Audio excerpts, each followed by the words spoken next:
Hello friends, आज मैं आपको जो कहानी सुनाने जा रही हूँ उसका नाम है मेहनत का खजाना। एक गांव में एक किसान रहता था। वह बहुत ही मेहनती था। उसके खेत हमेशा फसलों से भरे रहते थे। बहुत मेहनत से वह खेती किया करता था। गांव में सभी उसकी प्रशंसा करते थे। उसके 4 बेटे थे जो कि बहुत ही आलसी थे। वे दिन भर यहाँ वहां बैठे रहते थे, बस बातें करते रहते थे, नहीं तो सोते रहते थे, मगर कोई भी काम का काम नहीं करते थे।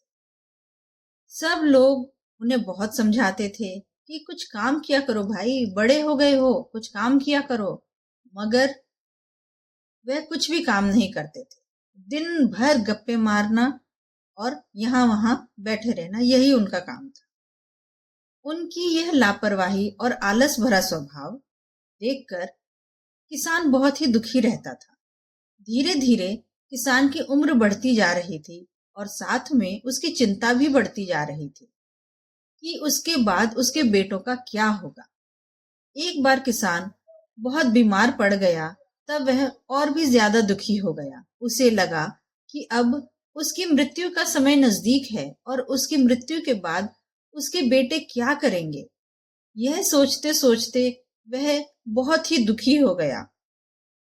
अचानक उसके दिमाग में एक उपाय आया और उसने अपने चारों बेटों को अपने पास बुलाया।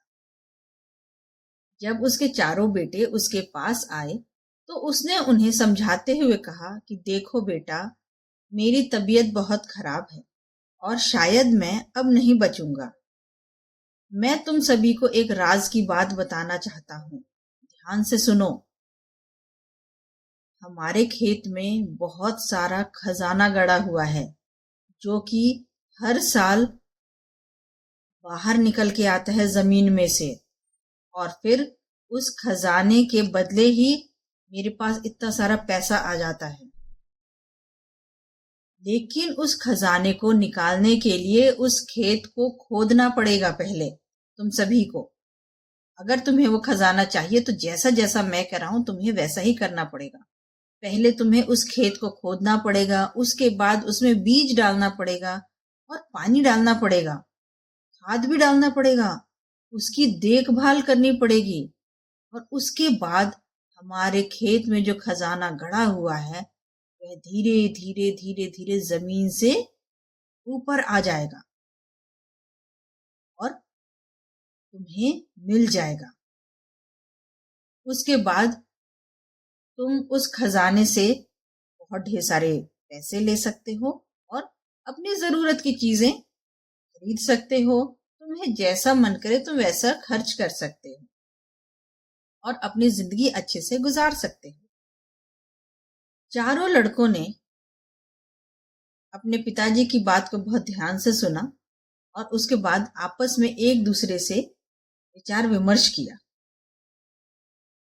उन्होंने सोचा कि पिताजी कह रहे हैं तो सही ही कह रहे होंगे, चलो खेत की खुदाई करते हैं। और ये फाइनल करके उन्होंने खेत में काम अगले ही दिन से शुरू कर दिया। उन्होंने बहुत मेहनत से पूरे खेत को खोद दिया। चारों के चारों भाई दिन रात सुबह शाम खेत में ही लगे रहते थे। बहुत मेहनत से उन्होंने पूरा खेत तैयार कर दिया। उसके बाद उन्होंने खेत में बीज डाल दिए और फिर समय समय पर खाद और पानी देने लगे। चारों भाई बारी बारी से खेत की रक्षा करते, देखभाल करते पौधों की, कोई जानवर आकर के नुकसान न पहुंचा दे, हर तरह से अपने खेत की रक्षा करते। धीरे धीरे उन बीजों में से पौधे निकलकर बाहर आने लगे और देखभाल की चारों भाइयों ने मिल करके, तो थोड़े दिनों के बाद वो पौधे बड़े हो गए। बड़े होने के बाद फसल तैयार हो गई। जब फसल पूरी तरह से तैयार हो गई, मगर कोई सोने की मटकी या कोई हीरे जवाहरात का बहुत बड़ा खजाना जमीन से बाहर निकलकर नहीं आया, तब उन चारों भाइयों की समझ में आया कि उनके पिताजी फसल रूपी खजाने की बात कर रहे थे। वो किसी सोने चांदी के मटकी के बारे में बात नहीं कर रहे थे। वो इसी खजाने के बारे में बात कर रहे थे जो कि फसल के रूप में उनको मिला है। उस फसल को उन्होंने काटा, उसको बेचा और फसल को बेचने से उन्हें बहुत ढेर सारा धन मिला। उस धन से वे अपनी जरूरत का सामान खरीद कर लाने लगे और उनकी जिंदगी अच्छे से कटने लगी। तब उन सबको समझ में आ गया कि मेहनत करने से जिंदगी बहुत अच्छे से वे सभी गुजार सकते हैं। उन्होंने फैसला किया कि पिताजी के बताए हुए इस खजाने को अब वे बार बार अपनी मेहनत से जमीन से निकालते रहेंगे।